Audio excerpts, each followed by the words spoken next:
हर हर महादेव दोस्तों। दोस्तों, आइए जानते हैं शिव जी कैलाश पर्वत पर कब गए और क्यों गए।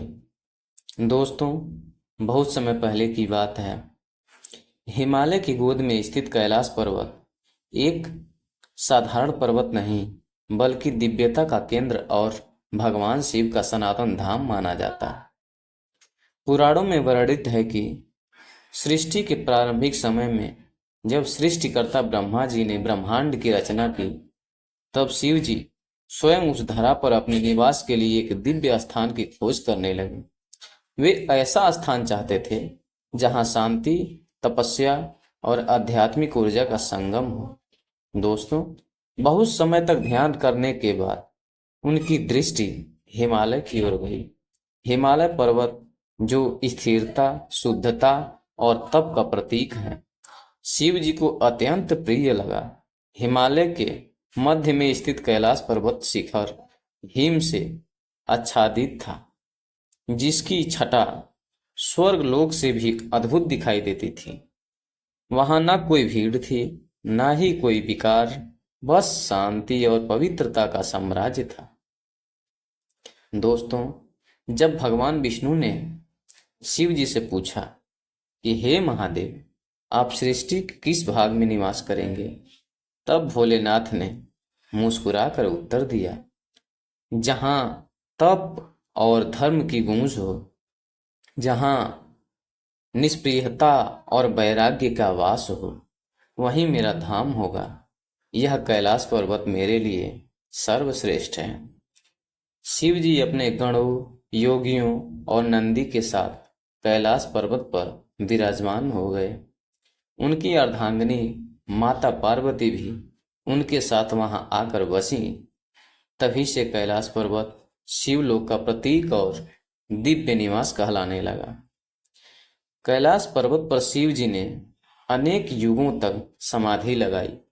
वे वहां बैठे बैठे सृष्टि का संचालन करते और योगियों को आत्मज्ञान प्रदान करते थे। इस पर्वत की प्रत्येक शिला, प्रत्येक हिमकण उनके तप और शक्ति से आलोकित है। मान्यता है कि यहाँ से गंगा नदी का भी उद्गम हुआ है, जिसे शिव जी ने अपनी जटाओं में धारण कर पृथ्वी पर प्रवाहित किया। पुराणों में यह भी उल्लेख मिलता है कि देवता जब भी किसी संकट में फंसते हैं तो कैलाश पर्वत पर जाकर शिव जी की शरण लेते थे। समुद्र मंथन के समय जब हलाहल विष निकला, तब सभी देवता और ऋषि मुनि दौड़कर कैलाश पर्वत पहुंचे और वहां शिव जी से प्रार्थना की। भोलेनाथ ने करुणा दिखाकर विष का पान किया और नीलकंठ कहलाए। कैलाश पर्वत केवल देवताओं का ही नहीं, अपितु ऋषियों और साधकों का भी तीर्थ रहा है। अनेक महान तपस्वी यहाँ आकर शिव जी की कृपा से मोक्ष प्राप्त कर चुके हैं। यही कारण है कि कैलाश मानसरोवर आज भी सनातन धर्मियों के लिए अत्यंत पवित्र तीर्थ है। कहते हैं, जो भी भक्त सच्चे मन से कैलाश की परिक्रमा करता है, उसे जन्म मरण के बंधन से मुक्ति मिलती है। यह पर्वत स्वयं एक विशाल शिवलिंग के समान ही दिखाई देता है, मानो धरती पर प्रकट हुआ शिव स्वरूप ही हूँ। इसी प्रकार जब सृष्टि की उत्पत्ति के पश्चात भगवान शिव ने अपना निवास चुना, तब उन्होंने कैलाश पर्वत को ही अपनी तपस्या और निवास का स्थान बनाया।